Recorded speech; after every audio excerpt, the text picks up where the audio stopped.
Ninawasalimu popote mlipo wapenzi watazamaji wa hichi kituo cha Tanzania News Today. Hamjambo. Karibu kwenye mwendelezo wa taarifa zetu. Mimi ni mtangazaji wako Bwana Ezra. Kitu ambacho ninakuomba ni ushirikiano wako, subscribe, like video, washa kengele. Ukimaliza kunitazama chukua linki weka kwenye makundi ya WhatsApp. Samia ameamua kujificha ndani ya polisi. Au Samia ameamua kujificha nyuma ya polisi ili kujilinda kimamlaka. Kwa sababu kile ambacho kimesalia sasa ni kutumia tu vyombo vya dola. Kwa sababu wananchi wamekataa kumsikiliza. Amejaribu kwa kila namna kuona iwapo Watanzania watasahau ule unyama ambao aliweza kuwafanyia mwaka uliopita. Watanzania wamekataa kusahau. Sasa Samia anajificha aje nyuma ya polisi? Usiku wa leo taarifa zimeweza kutolewa kwamba vijana Chadema Mbeya wameweza kukamatwa wakituhumiwa kuhimiza vurugu. Unajua, kwa lugha ya Kimombo hii inaitwa reverse psychology. Yaani kufanya mambo kinyume na matarajio ya wananchi.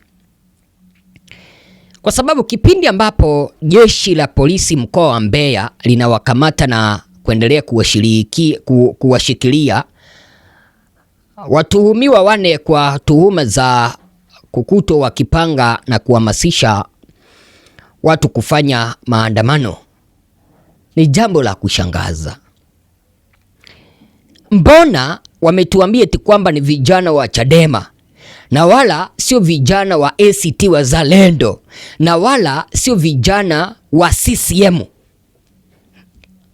Ebu wewe si ujiulize, mbona wanasema eti kwamba ni vijana wa Chadema ambao wameweza kushikilia? Kwa sababu tunaelezwa kwamba vijana wane kulingana na polisi wameweza kukamatwa eti kwamba ni wa Chadema. Wanataka kujenga mazingira kwamba Chadema ndio imeweza kuagiza na kuandaa maandamano Tanzania ya Sabasaba. Jeshi la polisi mkoa wa Mbeya limewakamata na linaendelea kuwashikilia watuhumiwa wanne kwa tuhuma za kukutwa wakipanga na kuhamasisha watu kufanya vurugu na uhalifu mwingine katika maeneo mbalimbali jijini Mbeya. Wanaoshikiliwa ni pamoja na Noah Mwarwange, huyu ni mwenyekiti wa Chaso mkoa wa Mbeya, Gwamaka Mboka ambaye ni katibu wa Chaso mkoa wa Mbeya, Agustino Wasinyo, huyu ni mwenyekiti wa tawi la Kuom, na Rogers Mpwani ambaye ni mwanachuo Kuom. Watuhumiwa hawa walikamatwa Julai 4 mwaka 2026 majira ya saa 10 jioni katika eneo la Mafiati lililopo kata ya Mahanga jijini Mbeya. Kwa hiyo ushahidi unakamilishwa ili hatua nyingine za kisheria zifuatwe dhidi yao. Kwa hiyo jeshi la polisi mkoa wa Mbeya linaendelea kutoa wito kwa baadhi ya wananchi kuacha kujiingiza katika vitendo vya kupanga na kuhamasisha uhalifu katika jiji la Mbeya, kwani hatua kali kwa mujibu wa sheria zitachukuliwa dhidi yao. Nina imani kwamba umeweza kutazama na umesikiliza hayo mazungumzo ya jeshi la polisi. Wanasema eti kwamba wameweza kuwatia mbaroni vijana wa Chadema. Kwa hivyo wanataka kutuambia kwamba Chadema ndio inaunganisha vurugu katika taifa letu la Tanzania. Mbona wako sema eti kwamba vijana wa ACT Wazalendo? Kwa sababu ACT Wazalendo inaonekana kwamba inafanya kazi na hii serikali ya unyama iliyomwaga damu kwa minajili ya kusalia madarakani. Kwa lugha ya Kimombo, kila ambacho wameweza kukifanya kinaitwa reverse psychology, yaani kufanya mambo kinyume. Unajua, kipindi ambapo wameweza kutangaza na kuunda kanda ite kwamba wameweza kushikilia vijana wane, wanataka kuzua taharuki miongoni mwa wananchi kwamba mkiandamana mtakamatwa na mtawekwa ndani ya jela. Kwa hivyo hivi ni vitisho ambavyo vinatolewa kwenye jeshi la polisi. Hata unaweza ukakuta kwamba hakuna watu ambao wamekamatwa. Unaweza ukapata kwamba hakuna raia ambaye ameweza kukamatwa, bali wamebuni taarifa hizi kwa minajili ya kusambaza hizi taarifa kwa minajili ya kuogopesha wananchi. Mbona Samia ameamua kujificha nyuma ya jeshi la polisi? Kwa sababu ukiangalia mambo ambayo yameweza kutajwa kwenye haya maandamano ambayo yameandaliwa ya Sabasaba, mtazamaji wangu, ni mambo ambayo yako na umuhimu. Iwapo hii serikali ingekuwa inajali wananchi, ingekuwa imetekeleza hata kabla ya maandamano. Mbona wamesubiri maandamano yamefika ile siku ambayo ilikuwa imetangazwa, wanaanza kutoa vitisho? Wamekamatwa sijui ni watu 4, wanaendelea kuwashikilia sijui ni vijana wangapi. Walisema vizuri, achilia Tundu Lissu, hana makosa. Serikali bado inaendelea kumshikilia Lissu kwa zaidi ya mwaka mzima. Na huyo ndio baba wa taifa. Tunajua walimkamata mwaka uliopita kwa sababu ya uchaguzi. Samia hakukuwa anataka kitu ambacho kinaitwa ushindani, competition. Basi si aliiba kura, akajiapisha ndani ya kambi la jeshi. Si muachilie Lissu.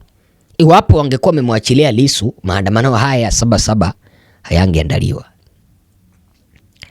Vile vile wananchi wanataka mageuzi ya katiba au katiba mpya. Katiba iliyopo sasa hivi wananchi wanaiona kwamba haina msingi wowote wa haki, haina msingi wowote wa usawa kisiasa. Kuna udikteta.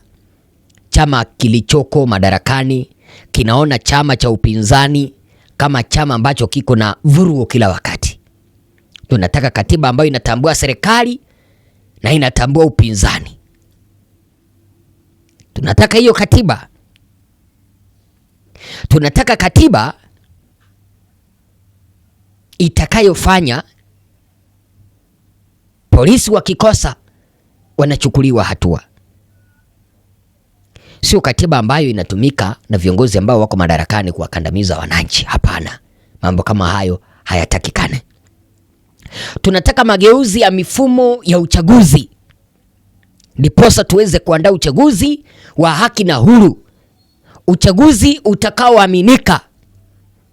Tunataka mifumo ya uchaguzi ibadilishwe, igeuzwe, iundwe upya, ili mfano kama ni Ezra ameweza kutangazwa kwamba yeye ndiye rais mteule wa Tanzania, iwapo yule ambaye tulikuwa tunamenyana na yeye, tuseme ni Bwana Msigwa,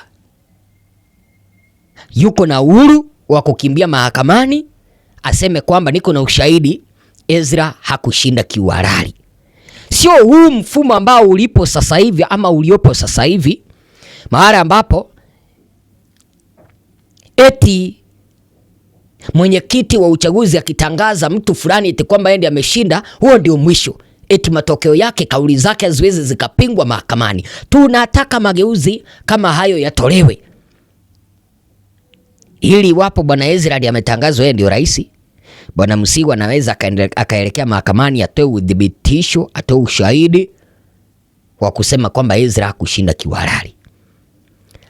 That is what we need. Hiyo ndio tunataka katika taifa letu la Tanzania, na wala sio vitisho.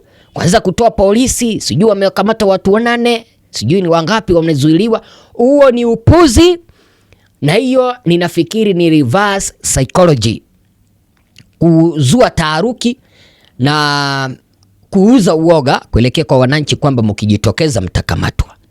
Sijui wazo lako ni lipi? May God bless you. Hakikisha kwamba kipindi ambapo umetazama hii kana mpaka hapa mwisho, hakikisha kwamba unaisambaza kuelekea kwa vikundi vingi.